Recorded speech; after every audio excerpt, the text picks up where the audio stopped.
ಈಗ ಈ honey trap ವಿಚಾರಕ್ಕೆ ಸಂಬಂಧಪಟ್ಟಂತೆ ಒಬ್ಬ ಸಂತ್ರಸ್ತ ಅಥವಾ ಇನ್ನೊಬ್ಬರು ಸಂತೃಪ್ತರು ಅಥವಾ ಇದರಲ್ಲಿ ಇಬ್ಬರು ಸಂತ್ರಸ್ತರು ಕಂಪ್ಲೇಂಟ್ ಕೊಡ್ಲಿಕ್ಕೆ ಹೋದಾಗ ಒಬ್ಬರು ಒಂದು ವಿಷಯ ಹೇಳಿದ ತಕ್ಷಣ ಇನ್ನೊಬ್ಬರು ಸ್ವಾಮಿ ನನಗೆ ನೋವಾಗಿರೋದಿಲ್ಲಿ, ನನಗೆ ವಂಚನೆ ಆಯಿತು, ನನಗೆ ಮೋಸ ಆಯಿತು, ನನ್ನ ಅತ್ಯಾಚಾರ ಮಾಡಿಬಿಟ್ರು ಇವರು, ನಾನು ಭಯದಲ್ಲಿದ್ದೆ. ಒಬ್ಬ ಶ್ರೀಮಂತನೋ ರಾಜಕಾರಣಿನೋ ಶಾಸಕನೋ ಸಚಿವನೋ ಉದ್ಯಮಿನೋ ಒಬ್ಬ ಪೊಲೀಸ್ ಆಫೀಸರೋ ತಹಶೀಲ್ದಾರೋ ಡಿ ಸಿನೋ ಯಾರೋ ಒಬ್ಬರು ಪ್ರಭಾವಿಗಳಿದ್ರು ಸ್ವಾಮಿ, ಇವರು MP ಇದ್ರು, ಒಬ್ಬರು MLA ಇದ್ದರು. ಇದೇನಾಗುತ್ತೆ? ನಾನು ದಿಲೀಪ್ ಅವ್ರಿಗೆ ಇದೇ ಕ್ವಶನ್ ಇತ್ತು. ಈಗ ಸಪೋಸ್ ಒಂದು ಹನಿ ಟ್ರ್ಯಾಪ್ ನನ್ನ ಮೇಲೆ ಆಗಿಬಿಟ್ಟಿದೆ ಅಥವಾ ಹನಿ ಟ್ರ್ಯಾಪ್ ಪ್ರಯತ್ನ ಆಯಿತು ಅಂತ ಒಬ್ರು ಹೋಗಿ ದೂರು ಕೊಡಲೇಬೇಕು, ಸ್ಟೇಷನ್ಗೆ ಹೋಗಿ ಕಂಪ್ಲೇಂಟ್ ಕೊಡಬೇಕು, ಭಾಗ 1.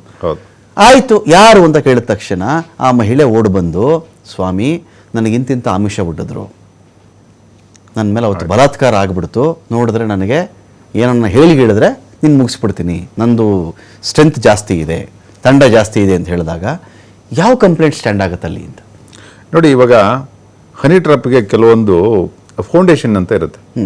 ಫೌಂಡೇಶನ್ ಅಂದರೆ ಏನು? ಅದಕ್ಕೆ ಒಂದು ಹೆಣ್ಣಿನಿಂದ ಆಗಲಿ ಅದು ಆಗಂತ ಕೆಲಸ ಅಲ್ಲ. ಒಂದು ಟೀಮ್ ಇರುತ್ತೆ. ಆ ಟೀಮ್ಗೆ ಅವ್ರು ಮೊದಲೇ ಕಾನ್ಸ್ಪಿರಸಿ ಮಾಡಿರ್ತಾರೆ, ಮೀಟಿಂಗ್ ಆಫ್ ಮೈಂಡ್ಸ್ ಅಂತ ಹೇಳ್ಬಿಟ್ಟು ಕರೀತಾರೆ. ಓಕೆ. ಆ ಕಾನ್ಸ್ಪಿರಸಿ ಆದಮೇಲೆ ಯಾವುದೇ ಒಬ್ಬ ನಿಜವಾದ ಅಂದರೆ ಮಹಿಳೆ ತನಗೇನಾದ್ರು ಅತ್ಯಾಚಾರ ಆಗಿದ್ರೆ ಆ ಮಹಿಳೆ ಯಾವುದೇ ರೀತಿ 4 ಜನ ಇಟ್ಕೊಂಡು ವಿಡಿಯೋ ರೆಕಾರ್ಡ್ ಮಾಡೋದಾಗ್ಲಿ, ಆಡಿಯೋ ರೆಕಾರ್ಡ್ ಮಾಡೋದಾಗ್ಲಿ, ಫೋಟೋ ತೆಗೆಯೋದಾಗ್ಲಿ, ಈ ರೀತಿ ಕೆಲಸನ ಯಾರು ಮಾಡಲ್ಲ. ಯಾರು ರೆಕಾರ್ಡ್ ಮಾಡ್ಕೊಂಡು ಯಾರು ರೇಪ್ ಮಾಡ್ಸ್ಕೊಳಕ್ ಹೋಗಲ್ಲ, ಅತ್ಯಾಚಾರ ಮಾಡ್ಸ್ಕೊಳಕ್ ಹೋಗಲ್ಲ. It's only a tactics again to file a case against the again victim. ನೋಡು, ಇವಾಗ ನೀನ್ ಇದನ್ನ ದೊಡ್ಡದು ಮಾಡಿದ್ರೆ ನನ್ನ ಮೇಲೆ ಕೇಸ್ ಕೊಟ್ರೆ ನಾನು ಈ ರೀತಿ ಕೇಸ್ ಕೊಡ್ತೀನಿ, ನಿನ್ ಮರ್ಯಾದೆನೂ ಹೋಗುತ್ತೆ ಅಂತ ಹೇಳ್ಬಿಟ್ಟು ಹೇಳ್ತಕ್ಕಂಥ ಒಂದು ಪ್ರಯತ್ನ. ಓಕೆ. ನೀವೇನ್ ಹೇಳಿದ್ರಿ ಅಂದ್ರೆ using A official position. Okay. ನಾನು ಮಂತ್ರಿ ಅಂತನೋ ಅಥವಾ ಬೇರೆ ಯಾವುದೋ ಒಂದು ನಿನಗೆ ಕೆಲಸ ಕೊಡಿಸ್ತೀನಿ ಅಂತ ಹೇಳ್ಬೋದು, ಅಥವಾ ನಿನ್ ಕೆಲಸಕ್ಕೆ ನಿನ್ ಗ್ರಾಂಟ್ ಕೊಡ್ತೀನಿ ಅಂತ ಹೇಳ್ಬೋದು. ಇನ್ ಯಾವುದೇ ಒಂದು ವಿಚಾರ ಇಟ್ಕೊಂಡು ಒಂದು ಮಹಿಳೆಯನ್ನ ಶೋಷಣೆ ಮಾಡೋದು ಬೇರೆ. ಓಕೆ. ಆ ಶೋಷಿತ ಮಹಿಳೆ ಬೇರೆ. ಅದರಲ್ಲಿ ಯಾವುದೇ ರೀತಿ ಈ ರೀತಿ ಎವಿಡೆನ್ಸ್ ಕೂಡ ಇರೋದಿಲ್ಲ. ಅದನ್ನ ಯಾವ ವ್ಯಕ್ತಿ ತಪ್ಪು ಮಾಡಿರ್ತಾನೆ ಅವರು ಮಾತ್ರ ಇಟ್ಕೊಳ್ಲಿಕ್ಕೆ ಸಾಧ್ಯ. ಸೊ ಯಾವ ವ್ಯಕ್ತಿ ತಪ್ಪು ಮಾಡಿರಲ್ಲ ಅವ್ರು ಈ ರೀತಿ ಎಲ್ಲ ಸಾಕ್ಷಿಗಳನ್ನ ಇಟ್ಕೊಳಕ್ ಹೋಗಲ್ಲ. ಅದ್ರ ಬೇಸಿಸ್ ಮೇಲೆ ನಾವು ಕ್ಲಾಸಿಫೈ ಮಾಡ್ಬೋದು. ಓಕೆ. ಅಂದ್ರೆ ನಿಜವಾಗ್ಲೂ ಅದು ರೇಪೇನಾ ಅಥವಾ ನನಗೆ ಕಂಪ್ಲೇಂಟ್ ಕೊಡ್ತಾರೆ, ನಾನೇನು ಮಾಡೋಕ್ಕಾಗಲ್ಲ, ಅದನ್ನ ಹೇಗೆ ಬಚಾವಾಗೋದು ಅಂತ ಹೇಳ್ಬಿಟ್ಟು ಕೌಂಟರ್ ಕಂಪ್ಲೇಂಟ್ ಅಂತ ಹೇಳ್ಬಿಟ್ಟು ಅದನ್ನ ಕೇಸ್ ಟು ಕೇಸ್ ಬೇಸಿಸ್ ನಾವು ನೋಡ್ಬೇಕಾಗತ್ತೆ. ಓಕೆ. ಸೊ ಯಾವುದೇ ಮಹಿಳೆ ಹನಿ ಟ್ರ್ಯಾಪ್ ಅನ್ನೋ ವಿಚಾರದಲ್ಲೂ ಕೂಡ ರೇಪ್ ಸಪೋಸ್ 2 ತಿಂಗಳ ಹಿಂದೆ, 3 ತಿಂಗಳ ಹಿಂದೆ, 1 ವರ್ಷದ ಹಿಂದೆ, 2 ವರ್ಷದ ಹಿಂದೆ ಇಬ್ಬರು ವ್ಯಕ್ತಿಗಳ ನಡುವೆ ಇಂಥದ್ದೇನೋ ನಡೆದಿರುತ್ತೆ. 2 ವರ್ಷ ಆದ್ಮೇಲೆ ಒಂದು ಲೇಡಿ ಬರ್ತಾಳೆ. ಲೇಡಿ ಬಂದು ನನಗೆ 2 ವರ್ಷಗಳ ಹಿಂದೆ ಇಂಥ ರೂಮು, ಇಂಥ ಜಿಲ್ಲೆ, ಇಂಥ ತಾಲೂಕು, ಇಂಥ ಕಡೆ ಬಂದು ಈ ಥರದ್ದು ನನಗೆ ಅತ್ಯಾಚಾರ ಮಾಡಿದ್ದಾರೆ, ಭಯದಲ್ಲಿದ್ದೆ ನಾನು 2 ವರ್ಷಗಳ ಕಾಲದಿಂದನೂ ಕೂಡ, ನನಗೆ ಕಾನೂನಿನ ಆಶ್ರಯ ಬೇಕು, ನನಗೆ ನ್ಯಾಯ ಬೇಕು ಅಂತ ಕೇಳಿದಾಗ ಅದೇನದು 2 ವರ್ಷ ಆದಮೇಲೆ? ನೋಡಿ, delay in complaint is in criminal case especially ಅದಕ್ಕೆ ಸರಿಯಾದ ಕಾರಣವನ್ನ ಕೊಡಬೇಕು. ಓಕೆ. ಹಾಗೇನಾದ್ರು ಕಾರಣ ಕೊಟ್ಟಿಲ್ಲ ಅಂತ ಹೇಳಿದ್ರೆ ಇಟ್ಸ್ ಎ ಮಲಿಷಿಯಸ್ ಕಂಪ್ಲೇಂಟ್ ಅಂತ ಹೇಳ್ಬಿಟ್ಟು ದುರುದ್ದೇಶಪೂರಿತ ದೂರು ಅಂತ ಇನ್ಫ್ಲೂಯೆನ್ಸ್ ಮಾಡ್ಬೋದು.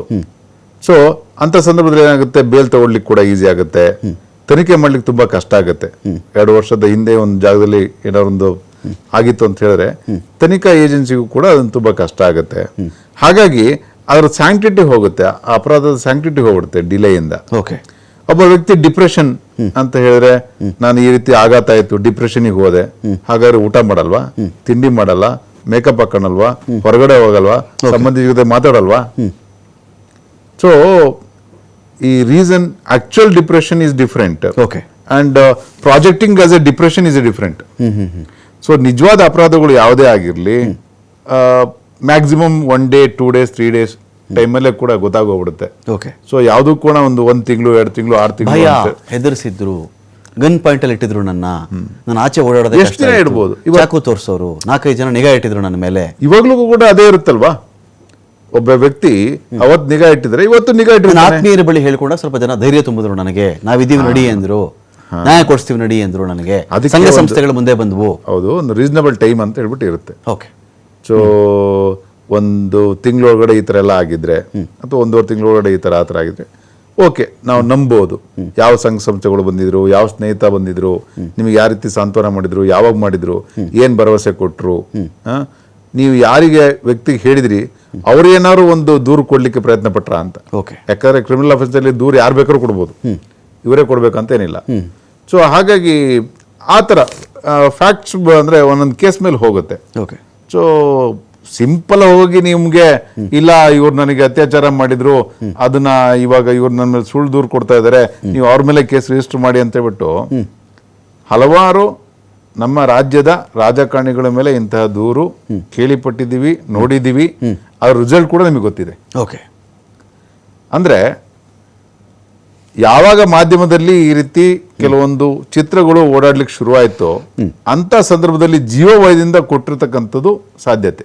ಓಕೆ. ಜೀವಭಯ ಅಂದ್ರೆ ಅಯ್ಯೋ ನನ್ನ ವಿಚಾರ ನಾನು ಲೀಕ್ ಮಾಡ್ಬಿಟ್ನಲ್ಲ, ಇವಾಗ ನನಗೆ ಏನಾರ ಮಾಡ್ಬೋದು, ಆ ರೀತಿ ಪ್ರಿವೆಂಟ್ ಮಾಡ್ಲಿಕ್ಕೋಸ್ಕರ ಒಂದು ಶೀಲ್ಡ್, ನಾನು ಇವಾಗ ಕಂಪ್ಲೇಂಟ್ ಕೊಡ್ತೀನಿ, ಆಮೇಲೆ ಒಂದು ಕೇಸ್ ರಿಜಿಸ್ಟರ್ ಆಗುತ್ತೆ, ಆಯ್ತಾ, ಹೆಂಗಿರೋ ಎವಿಡೆನ್ಸ್ ಇದೆ, ಮೀಡಿಯಾದಲ್ಲಿ ಬಂದಿದೆ, so ultimately he cannot trouble me ಅಂತ ಹೇಳ್ಬಿಟ್ಟು.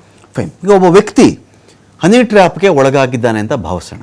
ಯಾವುದೋ ಒಂದು ಮಹಿಳೆಯ ಮೋಹದ ಜಾಲದಲ್ಲಿ ಸಿಕ್ಕಾಕೊಂಡಿದ್ದ, ಅದು ವಿಡಿಯೋ ಆಗಿತ್ತೋ, ಫೋಟೋ ಇತ್ತೋ, ಒಂದು ಅಷ್ಟು ಜನರ ಬಳಿಯಲ್ಲಿ ಪೆನ್ ಡ್ರೈವ್ ಇತ್ತು, ಸೋಷಿಯಲ್ ಮೀಡಿಯಾಗೆ ಹಾಕ್ಬಿಡ್ತೀವಿ ಅಂತ ಹೇಳಿದರು.